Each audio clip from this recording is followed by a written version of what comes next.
VD. Satheesan മുഖ്യമന്ത്രിയായി. കേരള രാഷ്ട്രീയത്തിൽ പുതിയ അധ്യായം. കേരള രാഷ്ട്രീയ ചരിത്രത്തിൽ ഒരു നിർണായക മാറ്റത്തിന് ഇന്ന് സാക്ഷിയാവുകയാണ് സംസ്ഥാനം. 10 വർഷം നീണ്ടുനിന്ന LDF ഭരണത്തിന് വിരാമമിട്ട് UDF വീണ്ടും അധികാരത്തിലേക്ക് എത്തുകയാണ്. അതിന്റെ ഭാഗമായി കോൺഗ്രസ് നേതാവ് വി.ഡി. സതീശൻ ഇന്ന് കേരളത്തിന്റെ പുതിയ മുഖ്യമന്ത്രിയായി സത്യപ്രതിജ്ഞ ചെയ്യും. തിരുവനന്തപുരം സെൻട്രൽ സ്റ്റേഡിയത്തിൽ നടക്കുന്ന വിപുലമായ ചടങ്ങിൽ ഗവർണർ സത്യപ്രതിജ്ഞ ചൊല്ലിക്കൊടുക്കും. സതീശനൊപ്പം 20 അംഗ മന്ത്രിസഭയും അധികാരമേൽക്കും.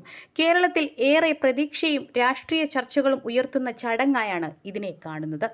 2016-ലും 2021-ലും തുടർച്ചയായി അധികാരത്തിലെത്തിയ പിണറായി വിജയൻ നയിച്ച LDF സർക്കാരിന് ശേഷം ഇപ്പോൾ UDF വലിയ തിരിച്ചുവരവാണ് നടത്തിയത്. 2026 നിയമസഭാ തിരഞ്ഞെടുപ്പിൽ UDF 100-ലേറെ സീറ്റുകൾ നേടി വ്യക്തമായ ഭൂരിപക്ഷം നേടി. വിലക്കയറ്റം, തൊഴിലില്ലായ്മ, സാമ്പത്തിക പ്രതിസന്ധി, ഭരണവിമർശനങ്ങൾ തുടങ്ങിയ വിഷയങ്ങൾ തിരഞ്ഞെടുപ്പിൽ നിർണായകമായെന്ന് രാഷ്ട്രീയ നിരീക്ഷകർ വിലയിരുത്തുന്നു. അതേസമയം LDF സർക്കാർ നടപ്പാക്കിയ വികസന പദ്ധതികളും ക്ഷേമ പദ്ധതികളും തിരഞ്ഞെടുപ്പിൽ ശക്തമായ ചർച്ചയായിരുന്നു. എന്നാൽ മാറ്റത്തിനുള്ള ജനവിധിയാണ് ഇത്തവണ ഉണ്ടായതെന്ന് UDF നേതാക്കൾ പറയുന്നു. വി.ഡി. സതീശന്റെ രാഷ്ട്രീയ യാത്ര ഇങ്ങനെ. എറണാകുളം ജില്ലയിലെ പറവൂരിൽ നിന്നുള്ള വി.ഡി. സതീശൻ വിദ്യാർത്ഥി രാഷ്ട്രീയത്തിലൂടെയാണ് പൊതുപ്രവർത്തന രംഗത്തേക്ക് വന്നത്. കോൺഗ്രസ് വിദ്യാർത്ഥി സംഘടനയായ KSU വഴിയാണ് രാഷ്ട്രീയ തുടക്കം. പിന്നീട് യൂത്ത് കോൺഗ്രസിലൂടെയും ഉയർന്ന അദ്ദേഹം നിയമസഭയിൽ ശക്തമായ പ്രസംഗങ്ങളും ഭരണവിമർശനങ്ങളും കൊണ്ട് ശ്രദ്ധേയനായി.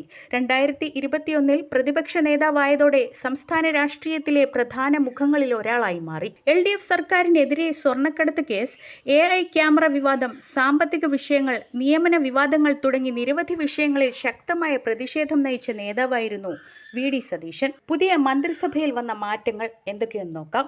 പുതിയ മന്ത്രിസഭയിൽ നിരവധി യുവമുഖങ്ങൾക്കും ആദ്യമായി അവസരം ലഭിച്ചിട്ടുണ്ടെന്നാണ് റിപ്പോർട്ടുകൾ. സ്ത്രീ പ്രതിനിധാനവും വിവിധ സമുദായങ്ങളുടെ പങ്കാളിത്തവും ഉറപ്പാക്കാൻ ശ്രമിച്ചിട്ടുണ്ടെന്ന് UDF നേതൃത്വം പറയുന്നു. മന്ത്രിസഭ രൂപീകരണത്തിൽ കോൺഗ്രസ്, IUML, കേരള കോൺഗ്രസ് തുടങ്ങിയ മുന്നണി കക്ഷികൾക്ക് പ്രാതിനിധ്യം നൽകിയിട്ടുണ്ട്. വകുപ്പുകളുടെ അന്തിമ വിഭജനം സംബന്ധിച്ച ചർച്ചകൾ അവസാന ഘട്ടത്തിലാണ്. പുതിയ കേരളം എന്ന മുദ്രാവാക്യത്തോടെയാണ് UDF സർക്കാർ അധികാരമേൽക്കുന്നത്. തൊഴിൽ സൃഷ്ടി, നിക്ഷേപം, സ്വകാര്യ മേഖലയിലെ വളർച്ച, യുവജന അവസരങ്ങൾ, സാമ്പത്തിക പുനരുജ്ജീവനം എന്നിവയ്ക്ക് മുൻഗണന നൽകുമെന്ന് UDF വ്യക്തമാക്കിയിട്ടുണ്ട്.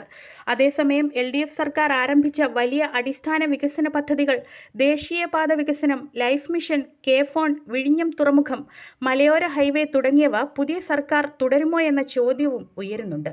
ഈ വിഷയത്തിൽ UDF നേതാക്കൾ പറയുന്നത് ജനങ്ങൾക്ക് ഗുണകരമായ പദ്ധതികൾ തുടരും, പക്ഷേ അഴിമതിയുണ്ടെന്ന ആരോപണമുള്ള പദ്ധതികൾ പരിശോധിക്കും എന്നതാണ്. മുഖ്യമന്ത്രി സ്ഥാനത്ത് നിന്ന് പ്രതിപക്ഷ നിരയിലേക്ക് മാറുന്ന പിണറായി വിജയൻ ഇനി എങ്ങനെ പ്രവർത്തിക്കും എന്നതും രാഷ്ട്രീയ കേരളം ഉറ്റുനോക്കുകയാണ്. 2 തവണ മുഖ്യമന്ത്രിയായ അദ്ദേഹം ഇനി നിയമസഭയിൽ പ്രതിപക്ഷത്തിന്റെ പ്രധാന ശബ്ദമായി മാറുമോ എന്ന ചർച്ചകളും സജീവമാണ്. സത്യപ്രതിജ്ഞാ ചടങ്ങിൽ ദേശീയ കോൺഗ്രസ് നേതാക്കളായ രാഹുൽ ഗാന്ധി, പ്രിയങ്ക ഗാന്ധി എന്നിവരും വിവിധ സംസ്ഥാനങ്ങളിലെ മുഖ്യമന്ത്രിമാരും പങ്കെടുക്കുമെന്നാണ് റിപ്പോർട്ടുകൾ. അതുകൊണ്ട് തന്നെ കേരളത്തിലെ അധികാരമാറ്റം ദേശീയ രാഷ്ട്രീയത്തിലും വലിയ പ്രാധാന്യത്തോടെ നിരീക്ഷിക്കപ്പെടുകയാണ്. ഇനി കേരളം കാത്തിരിക്കുന്നത് പുതിയ സർക്കാർ ജനങ്ങളുടെ പ്രതീക്ഷകൾ എങ്ങനെ നിറവേറ്റും, സാമ്പത്തിക പ്രതിസന്ധി മറികടക്കാൻ എന്ത് നടപടികളുണ്ടാകും, LDF ആരംഭിച്ച വികസന പദ്ധതികൾ തുടരുമോ, പുതിയ ക്ഷേമ പദ്ധതികൾ എന്തൊക്കെയാകും? ഈ ചോദ്യങ്ങൾക്കുള്ള ഉത്തരങ്ങളാണ് ഇനി കേരള രാഷ്ട്രീയം നിർണ്ണയിക്കുക.